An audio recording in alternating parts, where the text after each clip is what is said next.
Hello dear students, welcome to the gateway classes. My name is Gulshan Kumar और मैं आपको पढ़ा रहा हूं डिस्क्रीट मैथमेटिक्स।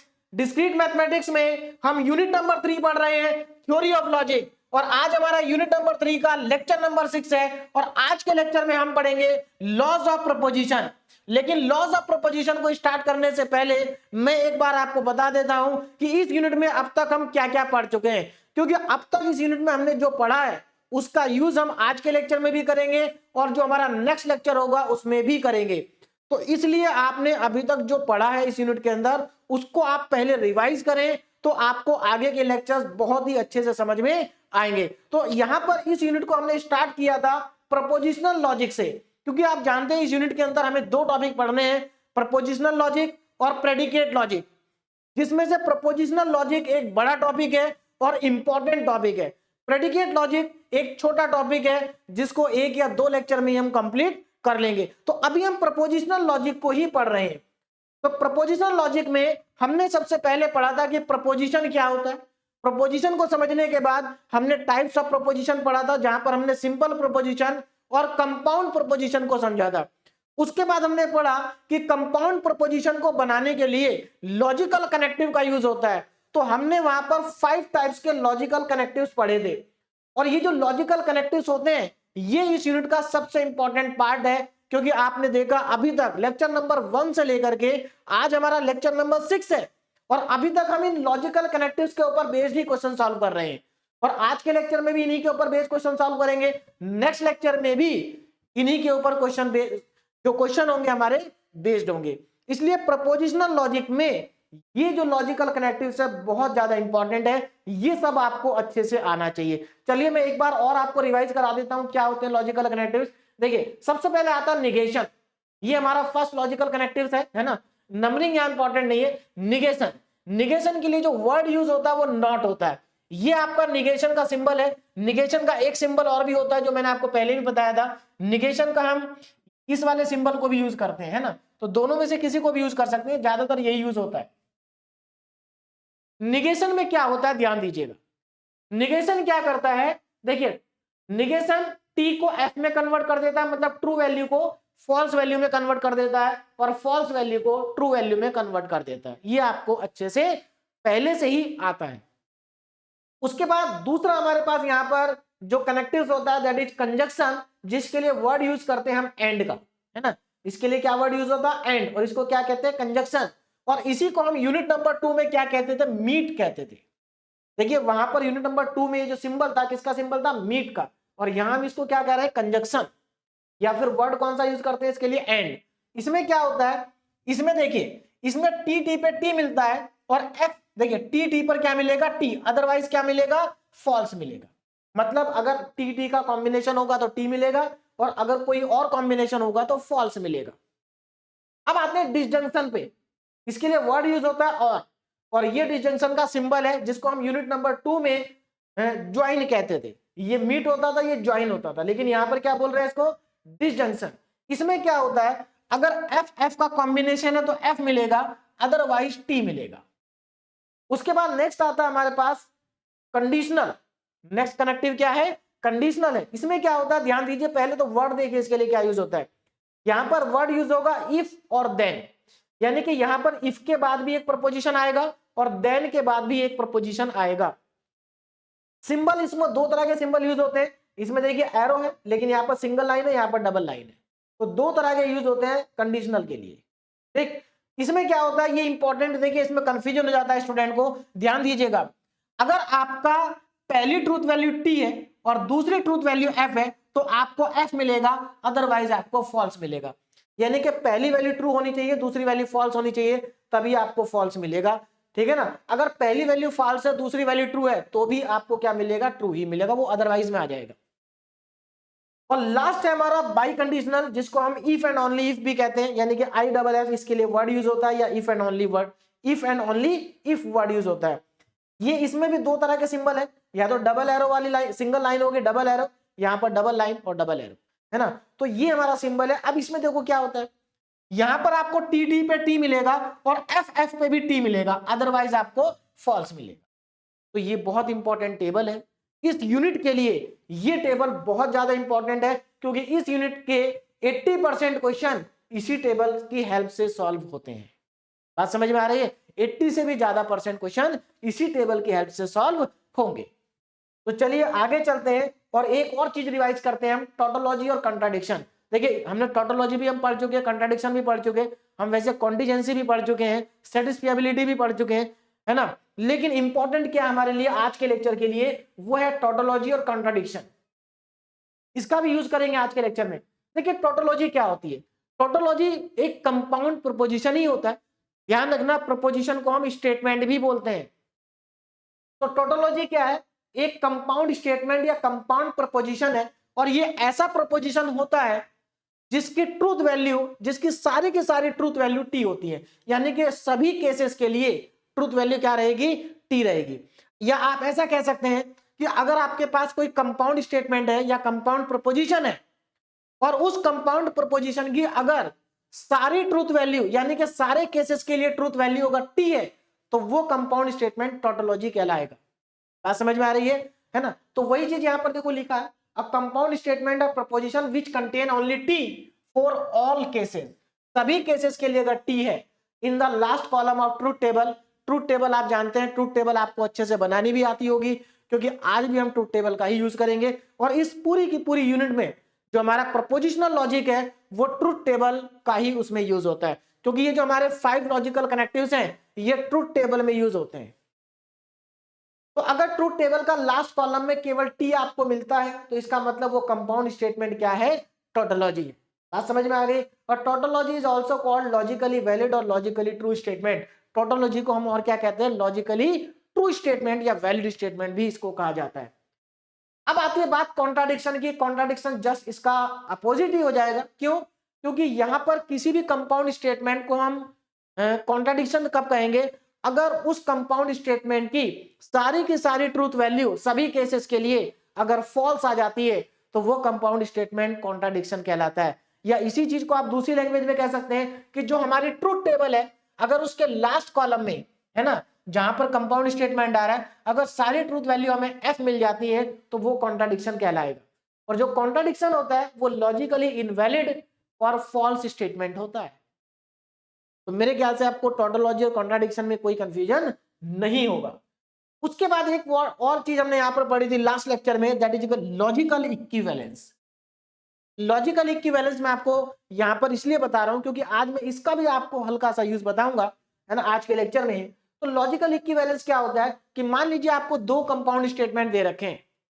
अगर वो दो कंपाउंड स्टेटमेंट आपको इक्वल, अगर आप उनको प्रूव कर देते हैं, अगर आप दो कंपाउंड स्टेटमेंट को इक्वल प्रूव कर देते हैं, या दो कंपाउंड स्टेटमेंट अगर इक्वल हैं, तो वो क्या होगा? लॉजिकली हम कहेंगे कि दोनों स्टेटमेंट क्या है? लॉजिकली इक्विवेलेंस है।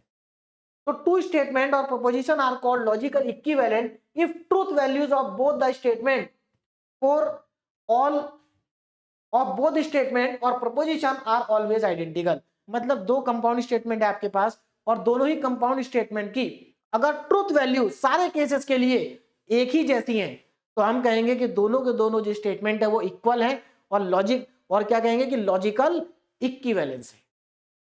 अब यहां पर एक बात को ध्यान से समझिए, if two statement P and Q are logically equivalent then these are represented by. तो यहां पर मैंने एक तरह का रिप्रेजेंटेशन लिखा है। अगर मान लीजिए हमारे पास दो स्टेटमेंट है P और Q, और दोनों के दोनों स्टेटमेंट लॉजिकल इक्विवेलेंस है। लॉजिकल इक्विवेलेंस का मतलब कि P की जो ट्रूथ वैल्यू होगी और Q की जो ट्रूथ वैल्यू होगी वो आइडेंटिकल होगी सभी केसेस के लिए। अगर ऐसा है तो ये दोनों के दोनों स्टेटमेंट लॉजिकली इक्विवेलेंस होंगे।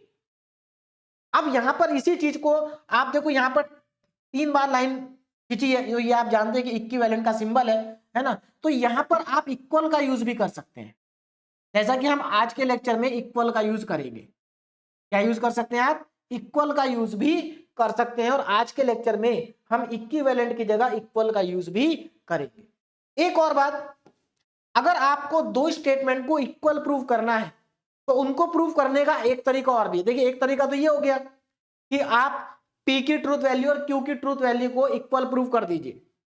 दूसरा तरीका ये है कि आपने दोनों कंपाउंड स्टेटमेंट को के लिए ट्रूथ टेबल बनाई, और ट्रूथ टेबल बनाने के बाद उसमें एक column P if and only if Q का ऐड कर दीजिए। पी और क्यू क्या, दो स्टेटमेंट है। अपने ट्रूथ टेबल के अंदर आप एक कॉलम और ऐड करिए, P if and only if Q. ये बाई कंडीशनल कनेक्टिव है, बाई कंडीशनल कनेक्टिव। और इसके लिए ट्रूथ वैल्यू फाइंड करिए, इसके लिए ट्रूथ वैल्यू फाइंड करिए। देखिए ये भी एक कंपाउंड स्टेटमेंट ही है भाई, दो कंपाउंड स्टेटमेंट को मिला के फिर से एक क्या बन गया, कंपाउंड स्टेटमेंट बन गया। अगर ये कंपाउंड स्टेटमेंट आपका टोटोलॉजी आ जाता है तो आप कह सकते हैं कि पी और क्यू इक्वल है। यानी कि देखो यहां पर सिंपल सा मतलब ये है कि अगर आपको पी और क्यू को इक्वल प्रूव करना है तो आप क्या करिए, पी और क्यू के बीच में इफ एंड ओनली इफ का सिंबल लगाइए, मतलब बाई कंडीशनल, है ना। और इसको फाइंड आउट कर लीजिए, इसकी ट्रूथ वैल्यू फाइंड कर लीजिए।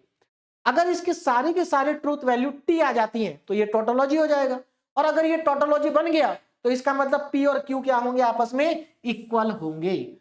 तो वही यहां पर कहा गया है कि the necessary and sufficient condition for two statement P and Q are logically equivalent, है ना, लॉजिकली इक्विवेलेंट इज दैट कि ये जो P if and only if Q है ये टोटोलॉजी बन जाए।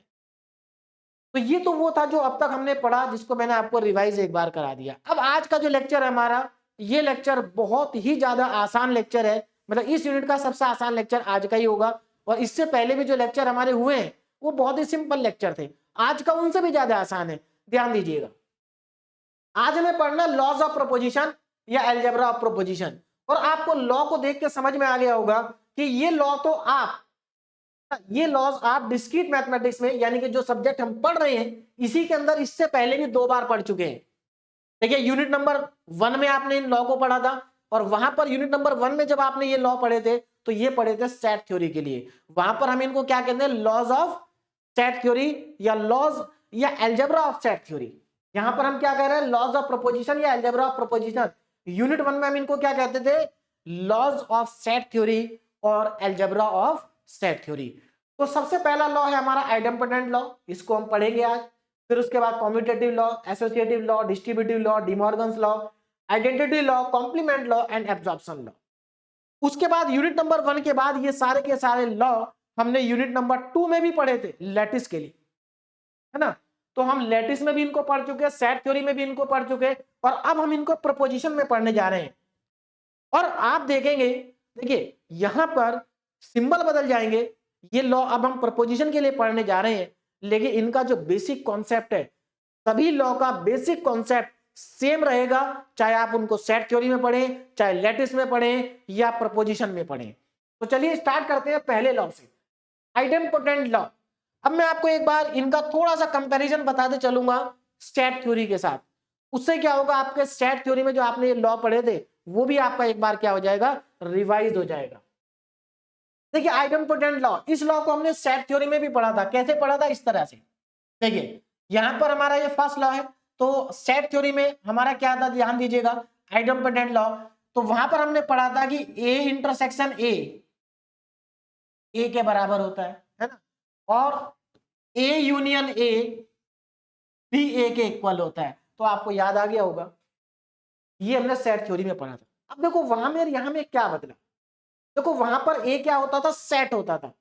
यहां पर क्योंकि हम प्रपोजिशन के लिए लॉ पढ़ रहे हैं तो यहां पर सेट नहीं आएगा, यहां पर प्रपोजिशन आएगा। तो यहां पर पी क्या रिप्रेजेंट कर रहा है, प्रपोजिशन को रिप्रेजेंट कर रहा है। दूसरा, वहां पर ये जो सिंबल है ये इंटरसेक्शन का सिंबल है, तो वहां पर हम इंटरसेक्शन लेते थे सेट थ्योरी में, यहां पर इंटरसेक्शन को रिप्लेस कर दिया किसने, कंजक्शन ने। किसने रिप्लेस कर दिया, कंजक्शन ने। या लैटिस में इसी को हम क्या कहते थे, मीट कहते थे। बात क्लियर है। तो देखो अंतर कुछ नहीं है, यहाँ पी कंजक्शन पी आ रहा है, और वहां पर ए इंटरसेक्शन ए आ रहा था। तो बिल्कुल एकदम सिमिलर है सेट थ्योरी की तरह। अब इनको हम प्रूव कर देते हैं। अब क्या करते हैं, इनको हम प्रूव कर लेते हैं। चलिए तो यहां पर ऊपर लिख देता हूं मैं, हमने ये सेट थ्योरी में पढ़ा था, ए इंटरसेक्शन ए कितना आ रहा था, ए, है ना।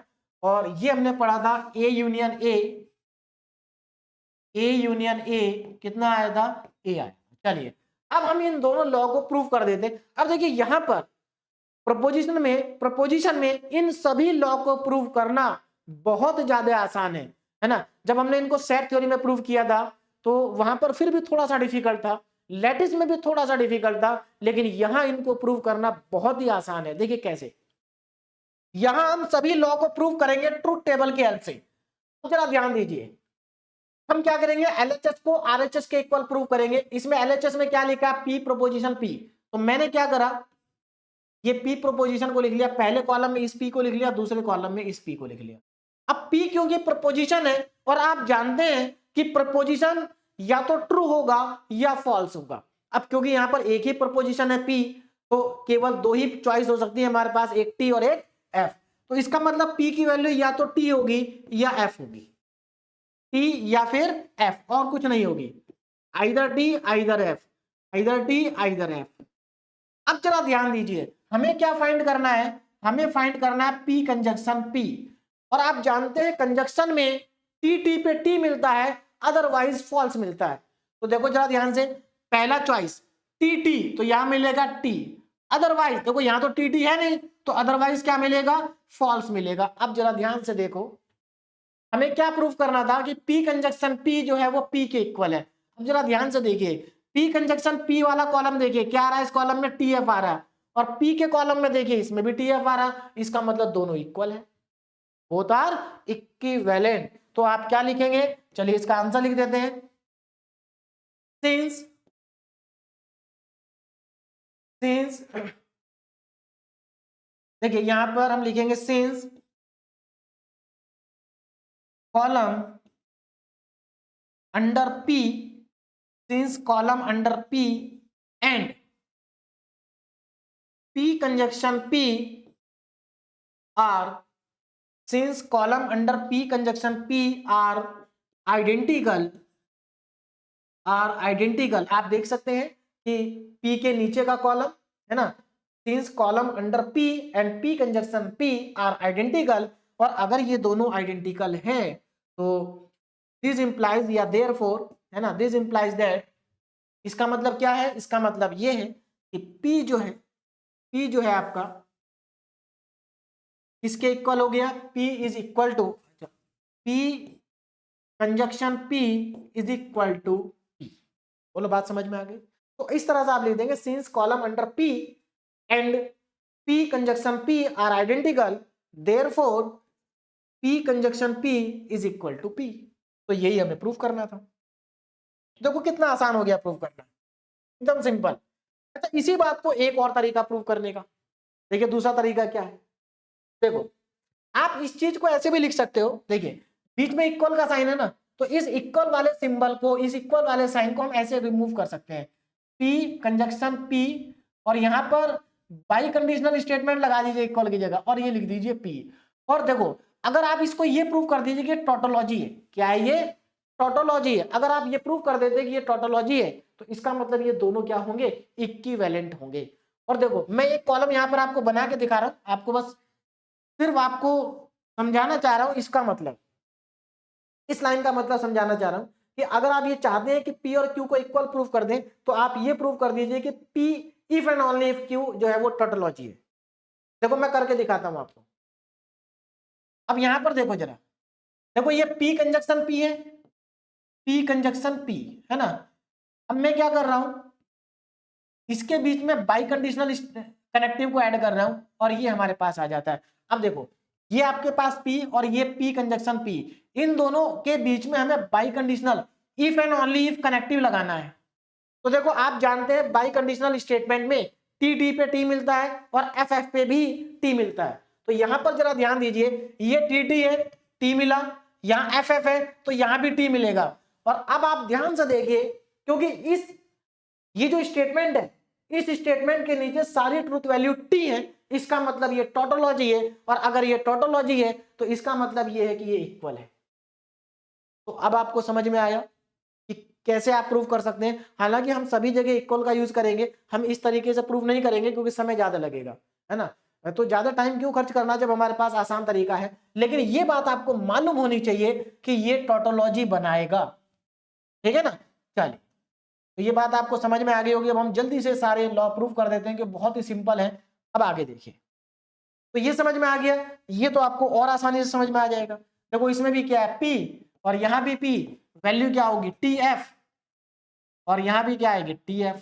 हमें क्या निकालना है, P डिसजंक्शन P। तो आपको मालूम है डिसजंक्शन के केस में एफ पर एफ मिलता है, अदरवाइज टी मिलता है। तो यहाँ पर देखो एफ पर एफ मिलेगा, अदरवाइज टी मिलेगा। अब आप देख सकते हैं column under P disjunction P और अंडर P सेम है, आइडेंटिकल है, इसका मतलब दोनों क्या होंगे, इक्वल होंगे। बोलो बात समझ में आ गई। अब ये थ्योरी आप यहाँ पर लिख देना, मैं अपने आप नहीं लिख रहा हूं, आप अपने आप लिख लेना। आगे चलते हैं सेकेंड लॉ पे। सेकेंड लॉ क्या, कम्यूटेटिव लॉ। ये लॉ आपने देखिए सभी लॉ आपने सेट थ्योरी में पढ़े थे। तो सेट थ्योरी में कम्यूटेटिव लॉ क्या था, जरा ध्यान दीजिए। वहां पर था कि अगर हम ए का इंटरसेक्शन बी के साथ करें या बी का इंटरसेक्शन ए के साथ करें तो कोई फर्क नहीं पड़ता है। भाई कम्यूटेटिव है ना, देखो यहाँ पर इनका प्लेस चेंज हो गया। सेम लॉ यहाँ पर है। देखो यहाँ पर क्या हो गया, भाई सेट की जगह यहाँ प्रपोजिशन आ गया, पी और क्यू क्या प्रपोजिशन है ना। इंटरसेक्शन की जगह यहाँ पर क्या आ गया, कंजक्शन आ गया। सिमिलरली यहाँ पर देखो आप, यहाँ यूनियन आ जाएगा, A union B equal to B union A, same चीज है यहाँ पर। अब इनको प्रूव कर देते हैं। ध्यान दीजिएगा कम्यूटेटिव लॉ, कितने प्रपोजिशन है, दो, पी और क्यू। तो मैं यहाँ पर लिख लेता हूँ पी, यहाँ पर लिख लेता हूँ क्यू।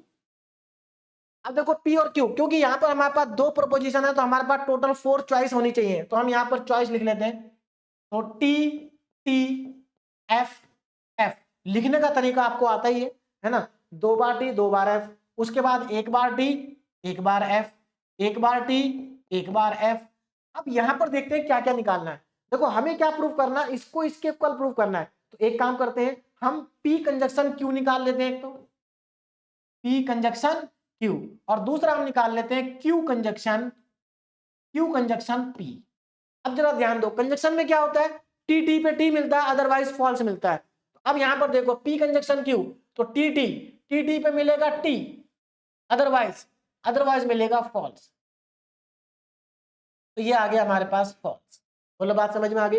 इधर आ जाए तो कोई यहां भी तो वही चीज है, बस यहाँ क्यू पहले आ गया पी बाद में आ गया। तो अब हम क्यू कंजक्शन पी करेंगे लेकिन कोई फर्क नहीं पड़ेगा क्योंकि टी पे टी मिलना है, अदरवाइज फॉल्स मिलना है। तो ये भी वही आएगा, टी पर टी अदरवाइज फॉल्स। तो इसमें क्या करना था, बहुत सिंपल प्रूफ करना। देखो तो अब आप इसके बाद एक लाइन जरूर ऐड कर देंगे। क्या लाइन ऐड करेंगे, मैं एक बार और लिख रहा हूं, बार बार नहीं लिखूंगा, है ना। क्या लिखेंगे, आपको ये दोनों प्रूव करना है। तो आप लेंगे कि since under column P conjunction Q, since under column P conjunction Q and Q conjunction P, since, अच्छा यहां पर मुझे लिखना सिंस कॉलम अंडर, है ना, सिंस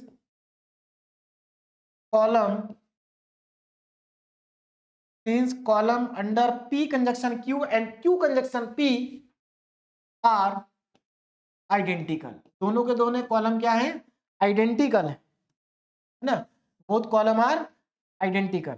और अगर कॉलम आइडेंटिकल है तो इसका मतलब इक्वल है, आइडेंटिकल। उसके बाद आप लिख देंगे therefore this equal to this. अब सेम काम आपको यहां पर भी करना है, सेम काम आपको अगेन आपको रिपीट करना है यहां पर।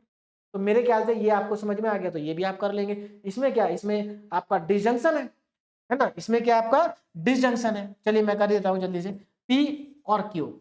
तो चॉइस क्या होंगी, T T F F, T F T F. और यहां पर हमें चाहिए P कंजक्शन Q और Q, सॉरी कंजक्शन नहीं है यहाँ पर, डिसजंक्शन है, P डिसजंक्शन Q और Q डिसजंक्शन P।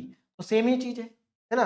देखो डिसजंक्शन में क्या होता है, डिसजंक्शन में एफ एफ पर एफ मिलता है, अदरवाइज टी मिलता है। तो देखो यहाँ पर लास्ट वाले रो में एफ एफ है तो यहाँ पर एफ मिलेगा, अदरवाइज टी मिलेगा।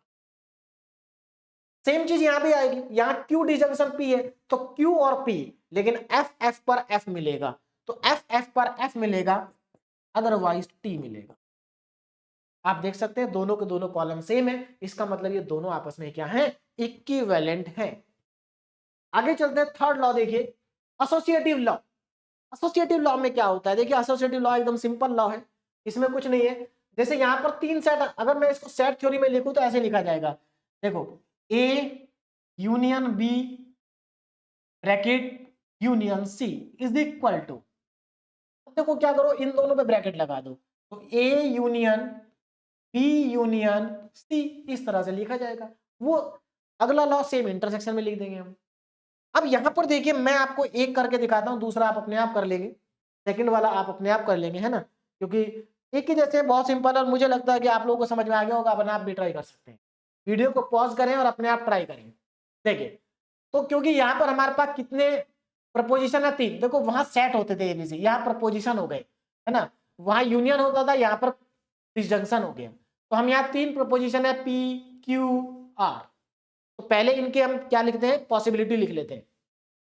तो क्योंकि 3 प्रपोजिशन है तो टोटल चॉइस कितनी बनेगी, 8 बनेगी। लिखने का क्या तरीका है, 4 बार टी, 1 2 3 4, और फिर 4 बार फॉल्स, 1 2 3 एंड 4, है ना। उसके बाद 2 बार टी, 2 बार फॉल्स, है ना, 2 बार टी 2 बार फॉल्स। उसके बाद 1 बार टी 1 बार फॉल्स, 1 बार टी 1 बार फॉल्स, 1 बार टी 1 बार फॉल्स, 1 बार टी 1 बार फॉल्स। अब आगे बढ़ते हैं, देखो हमें क्या प्रूव करना है, हमें एलएचएस को आरएचएस के इक्वल प्रूव करना है। तो पहले एक काम करते हैं, ब्रैकेट वाली वैल्यू निकालते हैं, ये ब्रैकेट और ये ब्रैकेट फाइंड कर लेते हैं, है ना। तो यहां पर हमें निकालना है P join Q, P join Q, ये रहा पी ज्वाइन क्यू, ये पी ज्वाइन क्यू आप जानते हैं, सॉरी ज्वाइन नहीं है, डिसजंक्शन क्या है, यहां पर हम इसको क्या बोलेंगे, डिसजंक्शन, लैटिस में बोलते थे ज्वाइन, सेम ही चीज है वैसे तो। देखिए अब जरा ध्यान दें, तो डिसजंक्शन में क्या होता है, एफ एफ पर एफ मिलता है, तो देखो एफ एफ कहां है, यहां नहीं है, यहां नहीं है, यहां भी नहीं है, देखो लास्ट में दोनों जगह एफ एफ है, तो एफ एफ पर एफ मिलेगा, अदरवाइज तो टी मिलेगा, अदरवाइज में टी लिख दो, ये लीजिए। अब क्या करो, अब पहले एक काम करते हैं, क्यू जो इसको ज्वाइन बार बार याद आ रहा है, डिसजंक्शन, क्यू डिसजंक्शन आर भी निकाल लें, ये रहा क्यू और आर, इन दोनों का डिसजंक्शन, तो एफ एफ देखो कहां पर है, एफ एफ, एक तो एफ एफ यहां पर है, तो यहां एफ मिलेगा, और कहां पर है एफ एफ, एक लास्ट में है, तो यहां एफ मिलेगा, अदरवाइज सभी जगह पर टी मिलेगा। तो ये टी आ गया हमारे पास, ये टी आ गया, है ना। अब क्या चाहिए, अब एक काम करते हैं, जो प्रूफ करना है वो निकाल लेते हैं, लेफ्ट साइड। देखिए लेफ्ट साइड क्या है, पी डिसजंक्शन क्यू और इस पूरे का डिसजंक्शन आर के साथ, यानी कि पी क्यू का डिसजंक्शन आर के साथ निकाल लें। तो ये रहा आपके पास पी क्यू और ये रहा आपके पास आर, आपको इन दोनों कॉलम को चेक करना है ना। तो इन दोनों कॉलम में क्या होगा, एफ एफ पर एफ मिलेगा, कहां पर है एफ एफ, है क्या कहीं एफ एफ, हाँ लास्ट वाले में एफ एफ है, तो लास्ट वाला आपको एफ मिलेगा, अदरवाइज सभी जगह पर टी मिल जाएगा, ये लीजिए, है ना। अब इसकी आरएचएस निकालते हैं, क्या निकालते हैं, आरएचएस, राइट हैंड साइड। देखिए जरा राइट हैंड साइड में क्या है, देखिए P का डिसजंक्शन है QR के साथ में, ये अब जरा ध्यान दो, P वाला कॉलम ये रहा और Q डिसजंक्शन R वाला कॉलम ये रहा, इन दोनों में एफ एफ पर एफ मिलेगा, देखो कहां पर है, यहां नहीं है, नहीं है, चेक करते जाओ कहां पर है, सिर्फ लास्ट में एफ एफ है, तो यानी कि यहां पर भी लास्ट में एफ एफ मिलेगा, अदरवाइज सभी जगह पर टी मिलेगा, ये लीजिए। अब चेक करिए आप, अब अगर आप चेक करें, देखिए सिंस कॉलम, देखो इसके नीचे वाला कॉलम देखो, पी क्यू आर के नीचे वाला कॉलम ये रहा, है ना, पी डिसजंक्शन क्यू और पूरे का डिसजंक्शन आर के साथ, ये P disjunction Q V disjunction R के साथ में। तो आप देखिए दोनों कॉलम को जरा चेक करिए, लास्ट वाले, अगर आप लास्ट के दोनों कॉलम चेक करेंगे तो आपको एक ही जैसे दिखाई दे रहे होंगे। देखिए दोनों कॉलम क्या है, सेम है, तो आप क्या लिख देंगे, since column under this and this are identical, therefore ये क्या कर देंगे, उसके बाद लॉ लिख देंगे, ये दोनों क्या है, इक्वल है। तो ये आप अपने आप लिख लेंगे, सेम लाइन लिखनी है सब में, इतना लिखना है आपको, सिंस कॉलम अंडर जो भी आपको प्रूव करना है आर आइडेंटिकल, और उसके बाद लिखेंगे देयरफॉर इट इज अ, है ना, देयरफॉर जो भी होगा उसको इक्वल लिख देंगे। समझ में आ गया, आगे बढ़ते हैं। तो ये आप अपने आप कर लेंगे, इसमें क्या बस कंजक्शन करना है ना। कंजक्शन में क्या होता है, टी टी पे टी मिलता है, अदरवाइज फॉल्स मिलता है, तो और कोई चेंज तो आएगा नहीं, इतना ही चेंज आएगा, तो इसको आप अपने आप ट्राई कर लें, ये एक तरह से आपके लिए डीपीपी का क्वेश्चन है। आगे बढ़ते हैं। नाउ डिस्ट्रीब्यूटिव लॉ, है ना, डिस्ट्रीब्यूटिव लॉ आप जानते हैं, जब हम लैटिस पढ़ रहे थे तो वहां पर डिस्ट्रीब्यूटिव लॉ का बहुत ज्यादा यूज हुआ था और वहां पर हमने डिस्ट्रीब्यूटिव लैटिस भी पढ़ा था, है ना। लेकिन यहाँ पर हमें लैटिस के लिए नहीं, हमें यहाँ प्रपोजिशन के लिए पढ़ना है। तो अब डिस्ट्रीब्यूटिव लॉ की अगर मैं बात करूं तो सेट थ्योरी में कैसे पढ़ा था हमने डिस्ट्रीब्यूटिव लॉ, देखो ध्यान दीजिए। सेट थ्योरी में वहां पर हमारे पास 3 सेट हम लेते थे, ए का यूनियन बी इंटरसेक्शन सी, इस तरह से होता था। यानी कि यहां पर यूनियन डिस्ट्रीब्यूट होगा किसके ऊपर, इंटरसेक्शन के ऊपर, और यहां पर इसको कैसे लिखते थे, ए यूनियन बी, फिर बीच में आएगा इंटरसेक्शन ए यूनियन सी, ये सेट थ्योरी में होता था। और यहां पर क्या हो गया, देखो फिर सेट एबीसी की जगह आ गया 3 प्रोपोजिशन पी क्यू आर, है ना, और यूनियन की जगह आ गया आपका डिसजंक्शन, और इंटरसेक्शन की जगह आ गया आपका कंजक्शन। बाकी सब कुछ तो सेम ही है। चलिए, तो अब इसको भी प्रूव कर लेते हैं। कुछ नहीं करना आपको, सिर्फ LHS equal to RHS prove करना है। या दूसरा तरीका मैंने आपको बताया प्रूव करने का, कि बीच में इक्वल की जगह क्या लगा दीजिए, बाई कंडीशनल स्टेटमेंट लगा दीजिए और इस पूरे को टोटोलॉजी प्रूव कर दीजिए। लेकिन उसमें क्या होगा, समय ज्यादा खर्च होगा, है ना। चलिए ध्यान दीजिए, तो पहले हम क्या करेंगे, PQR ले लेंगे, यहां पर T T T T, 4 बार T 4 बार F, उसके बाद 2 बार T 2 बार F 2 बार T और 2 बार F, है ना, 2 बार T 2 बार F 2 बार T 2 बार F। उसके बाद ऑल्टरनेट चलेंगे, T F T F T F T F। अब देखते हैं क्या कैलकुलेट करना है। तो पहले हम यहां पर Q कंजक्शन R निकाल लेते हैं, Q कंजक्शन R। देखिए ये रहा Q, ये रहा R। कंजक्शन में क्या होता है, टी पे टी मिलता है, अदरवाइज फॉल्स मिलता है। देखो पहला टी है तो टी मिलेगा, अदरवाइज फॉल्स मिलेगा, अदरवाइज ये भी अदरवाइज है ना। ये देखिए टी पर टी मिलेगा, अदरवाइज फॉल्स मिलेगा, अदरवाइज फॉल्स मिलेगा, अदरवाइज फॉल्स मिलेगा। बोलो बात समझ में आ गई। आगे बढ़ते हैं। तो हमने ये कैलकुलेट कर लिया, है ना। अब यहां पर इसको भी कैलकुलेट कर लेते हैं, पी डिसजंक्शन क्यू को। ध्यान दीजिए, आप जानते हैं डिसजंक्शन में क्या होता है, एफ एफ पर एफ मिलता है, अदरवाइज टी मिलता है। तो ये रहा पी और क्यू। तो यहां पर एफ एफ कहां पर है, लास्ट के 2 कॉलम में एफ एफ है, तो ये तो एफ एफ मिलेंगे, अदरवाइज सब टी मिलेगा, T T T T T और टी, है ना। ये हमारा अदरवाइज आ गया। ये लीजिए, अब आगे बढ़ते हैं। चलिए इसको कैलकुलेट कर लिया। अब पी डिसजंक्शन आर भी निकाल लेते हैं, पी डिसजंक्शन आर।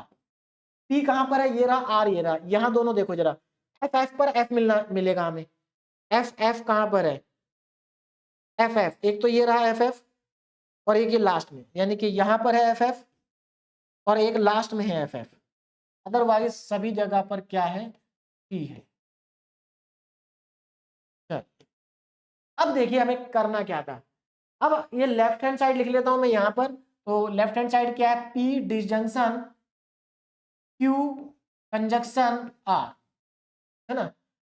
तो अब जरा ध्यान, तो पहले इसी को इवेल्युएट कर लेते हैं।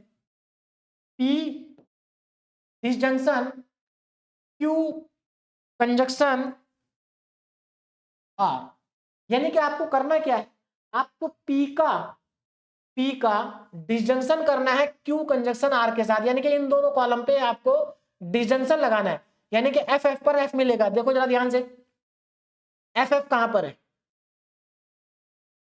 यहां नहीं, यहां पर एफ एफ है, यहां भी एफ एफ है, यहां भी एफ एफ, यानी कि लास्ट के तीनों एफ एफ है, लास्ट के तीनों एफ एफ हैं, ठीक है ना। अदरवाइज टी मिलेगा, तो यहां भी टी मिलेगा, यहां भी टी मिलेगा, यहां भी टी मिलेगा, यहां भी टी मिलेगा, यहां भी टी।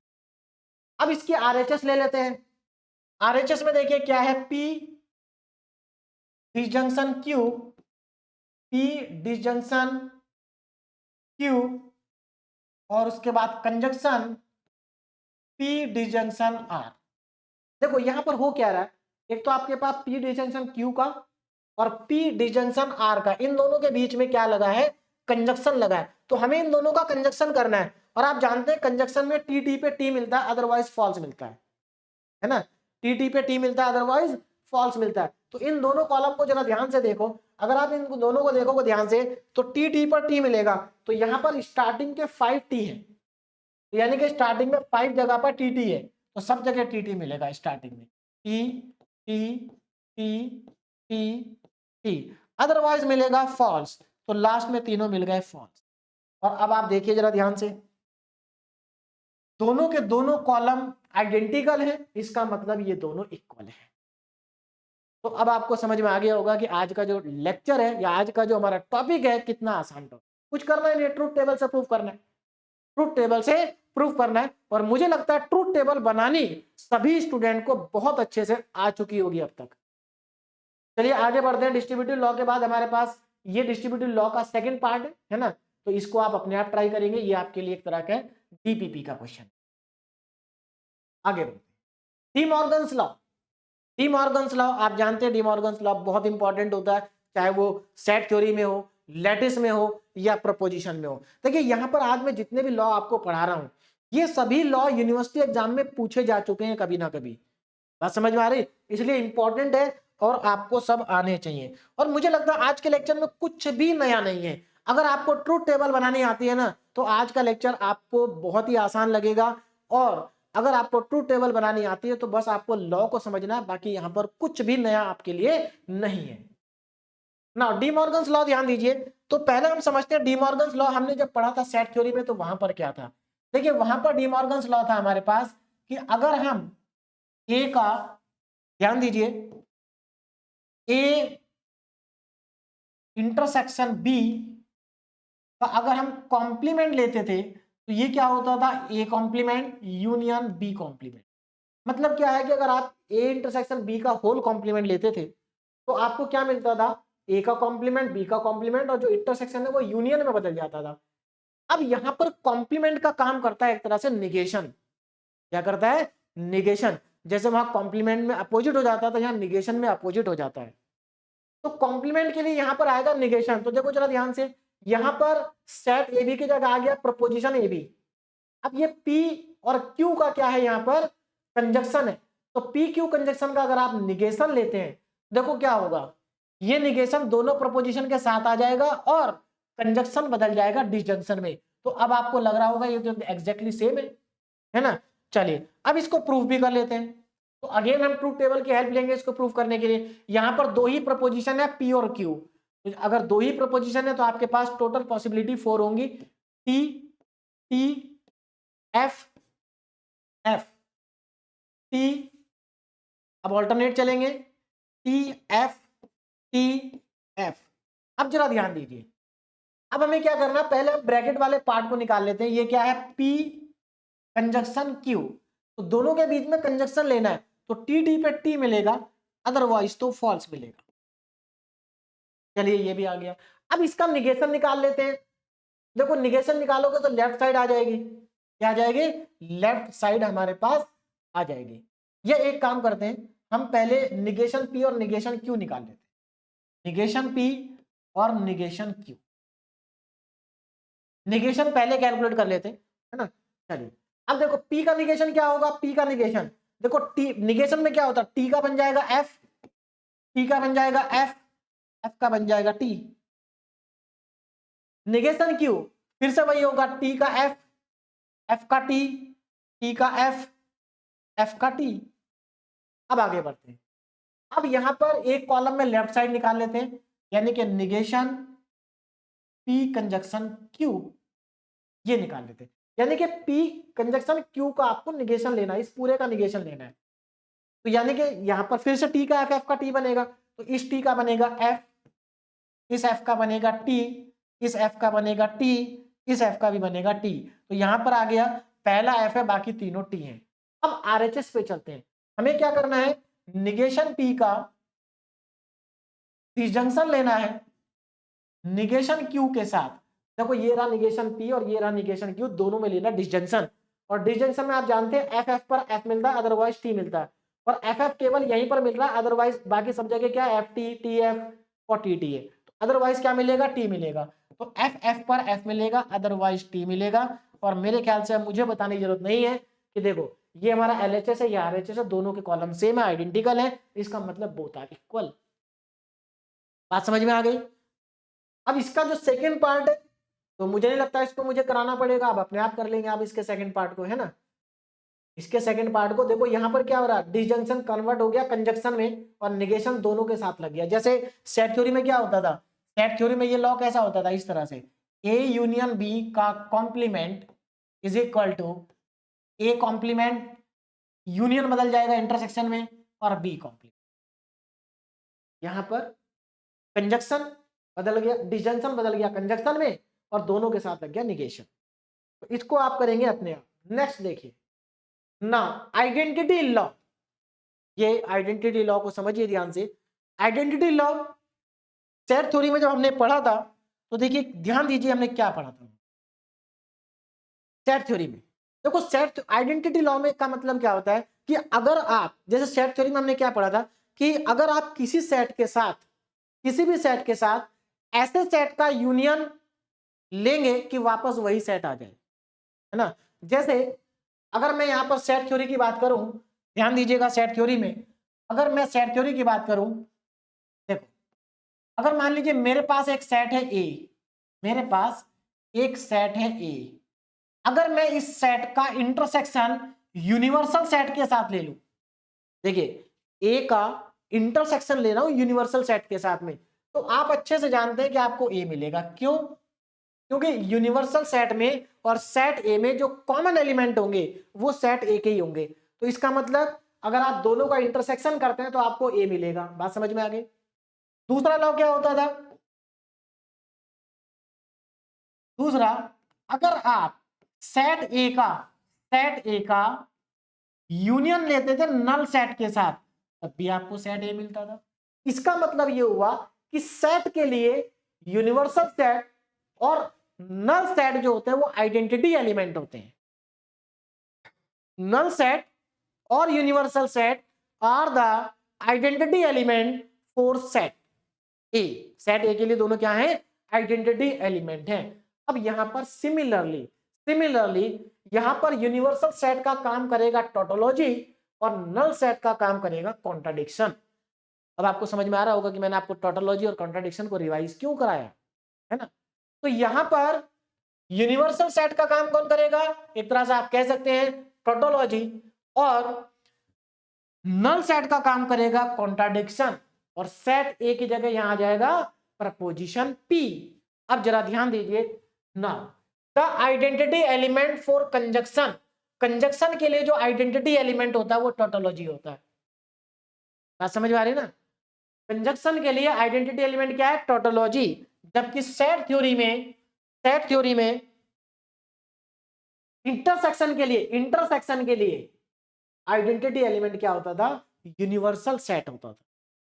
ठीक, अब देखो यहां पर टी कंजक्शन टी, देखो जैसे यहां पर एक इंटरसेक्शन यू करो या यू इंटरसेक्शन ए करो, ए ही आएगा। Similarly P conjunction T P के बराबर आएगा, पी कंजक्शन टी क्या आएगा, पी के बराबर आएगा। तो यहां पर टी क्या है, यहां पर टी है टोटोलॉजी। क्या है, टोटोलॉजी। अब जरा ध्यान दो, इसको प्रूफ करते हैं, समझ में आ जाएगा। तो यहां पर मैंने लिया प्रोपोजिशन और यहां पर मैंने लिया टोटोलॉजी। ध्यान देना, यहां पर टी क्या है, टोटोलॉजी है। अब देखो क्योंकि ये प्रोपोजिशन है तो प्रोपोजिशन या तो ट्रू होगा या फॉल्स होगा, दो ही चॉइस है। अब टी क्योंकि टोटोलॉजी है, अब ये मत सोचना कि सर यहां पर तो ये प्रोपोजिशन जो हम टी लिख रहा है ये टोटोलॉजी है, ठीक है। हालांकि टोटोलॉजी में प्रोपोजिशन होता है, लेकिन यहां पर ये नहीं है कि ये प्रोपोजिशन अलग से आ गया तो यहां पर हमारे पास 4 चॉइसेस हो जाएंगे, ऐसा नहीं है। प्रोपोजिशन यहां पर एक ही है, पी। ये प्रोपोजिशन के लिए आइडेंटिटी एलिमेंट का काम कर रहा है। अब देखो, अब टोटोलॉजी में आप जानते हैं टोटोलॉजी में सभी वैल्यू टी रहेंगी। फिर देखिए प्रपोजिशन या तो ट्रू होगा या फॉल्स होगा, लेकिन टोटोलॉजी तो दोनों जगह ट्रू ही होगा, है ना। अब चलिए, अब हमें क्या निकालना है, अब हमें पी का कंजक्शन करना है टी के साथ, और आप जानते हैं कंजक्शन में टी टी पे टी मिलता है, अदरवाइज फॉल्स मिलता है। तो यहां पर हमें टी मिलेगा, अदरवाइज हमें फॉल्स मिलेगा। अब यहां पर इसको रिवर्स करके लिख देंगे, जैसे यहां पर पी कंजक्शन टी लिखा है तो इसको अगर मैं टी कंजक्शन पी लिख दूं तो आएगा वापस वही टी टी पे टी और एफ एफ पे सॉरी अदरवाइज एफ आएगा। अब जरा ध्यान से देखो, देखो पी कॉलम के नीचे क्या लिखा था टीएफ, और इसके नीचे क्या लिखा टीएफ, इसके नीचे भी लिखा टीएफ, इसका मतलब ये इक्वल है। तो इसका मतलब क्या हुआ कि tautology is the identity element for conjunction. देखो आइडेंटिटी एलिमेंट का मतलब होता है कि ऐसा एलिमेंट जिसका हम चाहे उसको किसी सेट के साथ लें, चाहे उसको प्रपोजिशन के साथ लें या लैटिस के साथ लें, सेम वही एलिमेंट वापस आपको मिल जाएगा। ये होता है आइडेंटिटी एलिमेंट का मतलब। तो समझ में आ गया कि कंजक्शन के आइडेंटिटी एलिमेंट क्या होता है, टोटोलॉजी होता है। सिमिलरली डिसजंक्शन के लिए आइडेंटिटी एलिमेंट होता है कॉन्ट्राडिक्शन। देखो कैसे, यहां पर मैं लेता हूं प्रपोजिशन और यहां पर लेता हूं मैं कॉन्ट्राडिक्शन। हम यहां पर कॉन्ट्राडिक्शन को एफ से रिप्रेजेंट कर रहे हैं और टोटोलॉजी को टी से। अब प्रपोजिशन है तो दो ही चॉइस होंगी, या तो ट्रू होगा या फॉल्स होगा। लेकिन अगर कॉन्ट्राडिक्शन है तो आप जानते हैं कॉन्ट्राडिक्शन में केवल एक ही वैल्यू होती है, फॉल्स। अब अगर मैं इन दोनों का डिसजंक्शन कर दूं, है ना, अगर मैं इन दोनों का क्या कर दूं, डिसजंक्शन कर दूं, तो आप जानते हैं डिसजंक्शन में एफ एफ पर एफ मिलता है, अदरवाइज टी मिलता है। तो देखो यहां पर एफ एफ है तो एफ मिलेगा, अदरवाइज टी मिलेगा, है ना। तो अब आप चेक कर सकते हैं, देखो पी के नीचे जो कॉलम है वही कॉलम इसके नीचे भी है, वही कॉलम। याद रखना एक लाइन आपको लिखनी है सभी में, क्या लाइन लिखनी है, जैसे आपको ये इक्वल प्रूफ करना है तो आप लिखेंगे since column under P and column under P and P disjunction F R identical therefore, और उसके बाद ये लिख देंगे इक्वल। बात समझ में आ गई। अब चलते हैं हम अपने नेक्स्ट लॉ पे, और नेक्स्ट है हमारा complement law. Again complement law set theory में पढ़ा था हमने। तो सेट थ्योरी में देखो क्या होता था कॉम्प्लीमेंट लॉ, सेट थ्योरी में हमने पढ़ा था कि अगर किसी भी सेट का यूनियन उसके कॉम्प्लीमेंट के साथ ले ले तो हमें यूनिवर्सल सेट मिलता था, है ना। और दूसरा क्या पढ़ा था, दूसरा हमने ये पढ़ा था कि अगर हम किसी भी सेट का इंटरसेक्शन, किसी भी सेट का इंटरसेक्शन उसके कॉम्प्लीमेंट के साथ ले लें तो हमें नल सेट मिलता था। अब देखो सेट थ्योरी में ऐसा क्यों हुआ ये मैं नहीं समझा रहा हूं आपको, क्योंकि हम सेट थ्योरी में डिटेल में पढ़ चुके हैं। सेम चीज यहां पर है, देखो यहां यूनिवर्सल सेट की जगह टोटोलॉजी आ जाएगा और नल सेट की जगह कॉन्ट्राडिक्शन आ जाएगा। देखिए for every statement P there exist its negation such that, ध्यान दीजिएगा, अगर देखो यहां पर सेट ए की जगह आ गया प्रपोजिशन पी, अगर मैं प्रपोजिशन पी का यूनियन की जगह आ गया डिसजंक्शन, है ना, अगर मैं प्रपोजिशन पी का डिसजंक्शन लेता हूं उसके निगेशन के साथ में तो मुझे टी मिलेगा।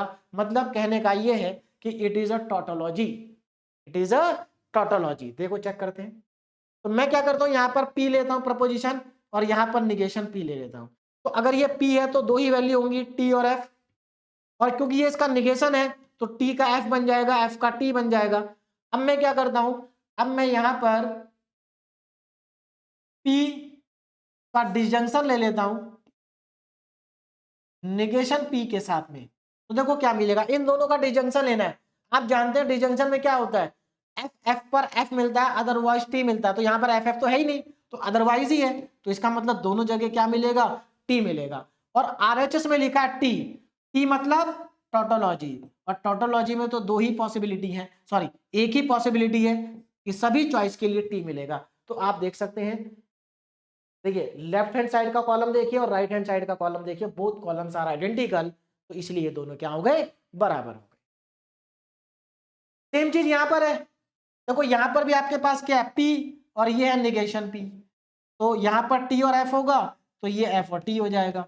अब आप जानते हैं यहां पर क्या लिया गया है, कंजक्शन लिया गया है, क्या हुआ, कंजक्शन। तो अगर आप इनका कंजक्शन लेंगे तो कंजक्शन में आप जानते हैं कि टी टी पे टी मिलता है अदरवाइज फॉल्स मिलता है, तो यहाँ टी टी तो कहीं है ही नहीं, तो इसका मतलब अदरवाइज है, अदरवाइज में फॉल्स मिलेगा। और